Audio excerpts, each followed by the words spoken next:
Welcome back to Hardware Phonk with Mr. Fix. That's me.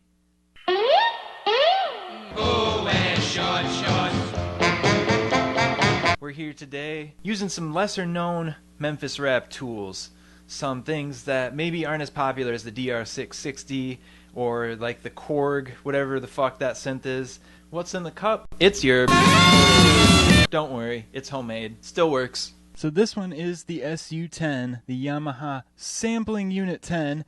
This was used by DJ Sound, not the main sampler he used, but I guess after all of his equipment was unfortunately stolen, this is one of the things he picked up, which makes sense because it's super portable, fairly cheap. Probably even back then it was pretty inexpensive, and it's the one that Bjork used on a volcano and all that shit. Convenient.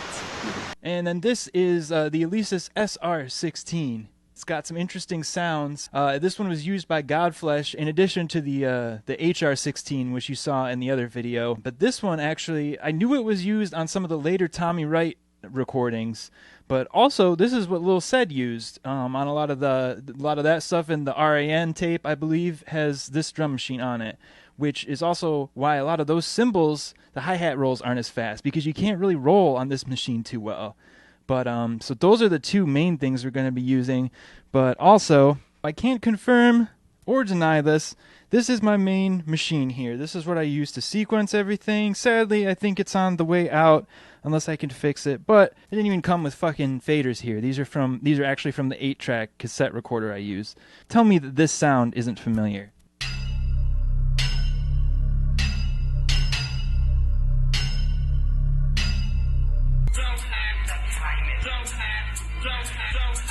I don't know if it's the same pad from So High, but it's similar enough. It's a cheaper version of the Ensoniq SQ1, which is the SQ8L VST, is a really good model of that synth. I don't know. I don't like the sounds all that much, but you can edit them. Pretty much everything about the sounds you can change, and that's why I do the sub bass on this machine too. It's real easy to create a sub bass. The other preset on here that sounds pretty familiar, if we go to drums here and we select this thing called the Out Kit, I don't know what that means. It's supposed to be weird, but it has a snare that basically sounds more Memphis than the fucking DR660 snare.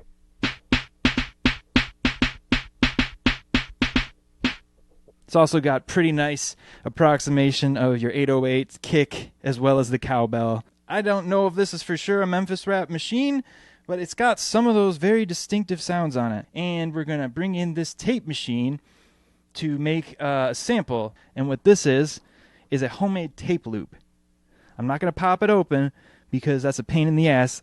This one maybe makes it a little more clear of what's going on. Basically, you could do this with any tape, any old piece of shit tape. You have to unscrew it. Most of them have screws in the same spot. You need like a screwdriver for like fixing your glasses or something. It's about that size. You pop it open. You measure out. Look on the internet somewhere. I'll put it here if I can find it. You measure out the right length of tape with a ruler, and you cut it off of one of the spools. Then you have to feed it back through all the little gears and shit exactly how the tape was in there before. So definitely make sure you make note of that. And it's also got like the record head, and there's some like little spools and magnetic shit that'll fall out too. So it's tedious. If you have the patience to do it, it makes an interesting sound. It's not a steady rhythm, but you can sample it or just have it go. I get 4 of these bad boys going at once, and they all kind of sync up and create weird pulsing rhythms of their own. Tape it back together, put the loop in there, make sure it's tight. If it's loose, it won't hit the record head right, and you just got to fiddle with it.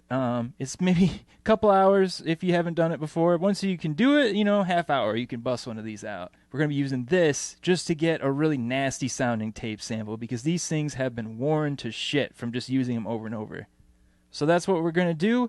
Let's get to it. So we're starting with the drum beat here. I picked out some drum sounds. We'll give you a little taste of what this machine sounds like.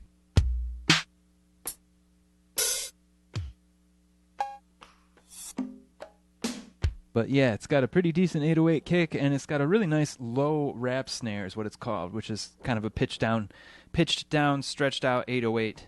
snare. So I'm going to get some drum patterns going here, and then we'll add the sample to it.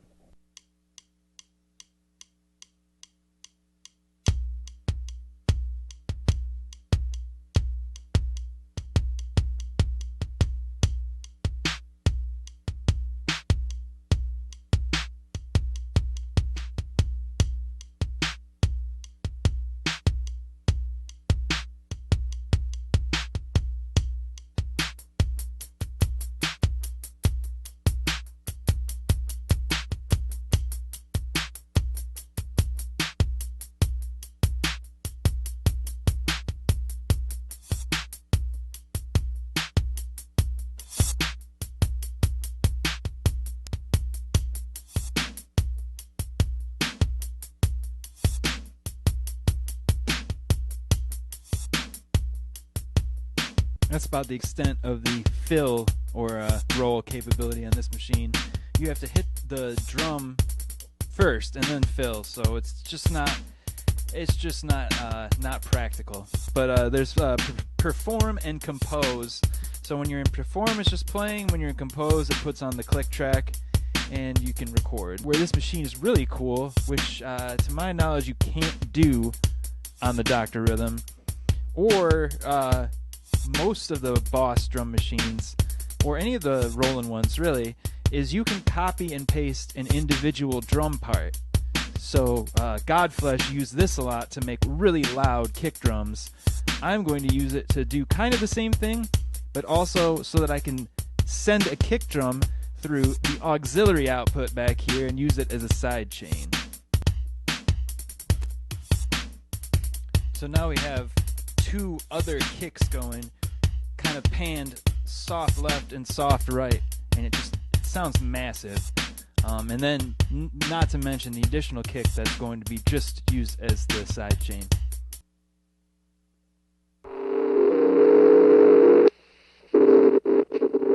What that is just an iPod fed directly into this tape machine playing some jazz. It doesn't sound like jazz now.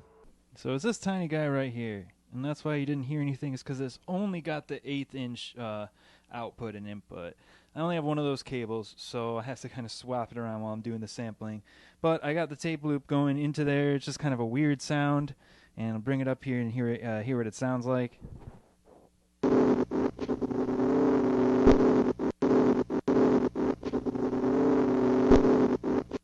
If you want to know more about this sampler, there's a really good episode of that Bad Gear YouTube show that focuses on it and all the weird shit that you can do with it.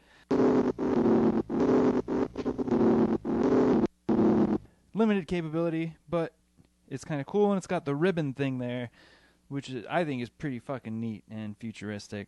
Okay, we're back over here.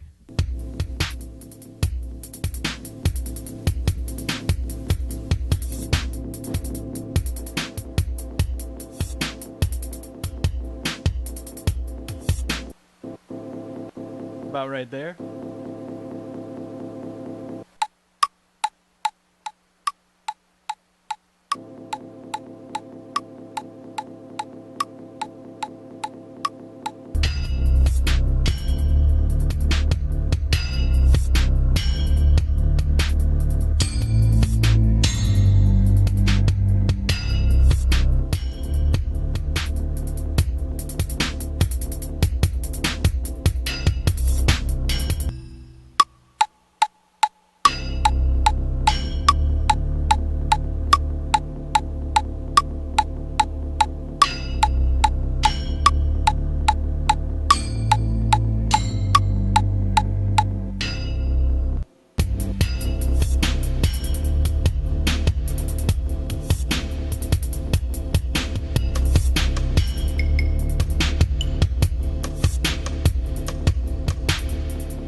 We've got a nice little melody coming off of the Mystic pad, which is, I just think of it as the So High pad, because that's the sound. Why, oh, why must I smoke? And a little bit more melody coming off the Casio.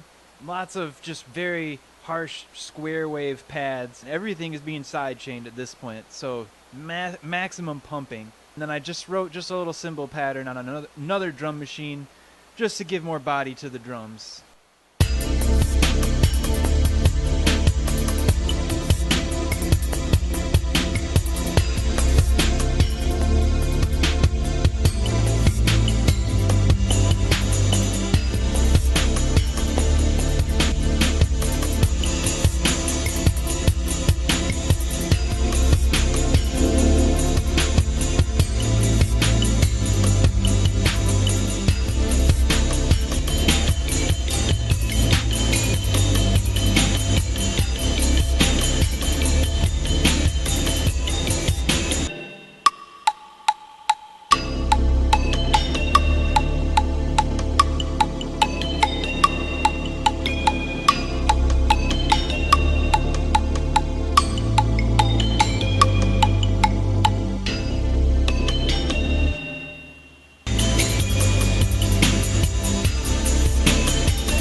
Quick little atmospheric number using some lesser known Memphis gear that still sounds great. So yeah, now it's just mixing it and running it off the tape, and that's it for today.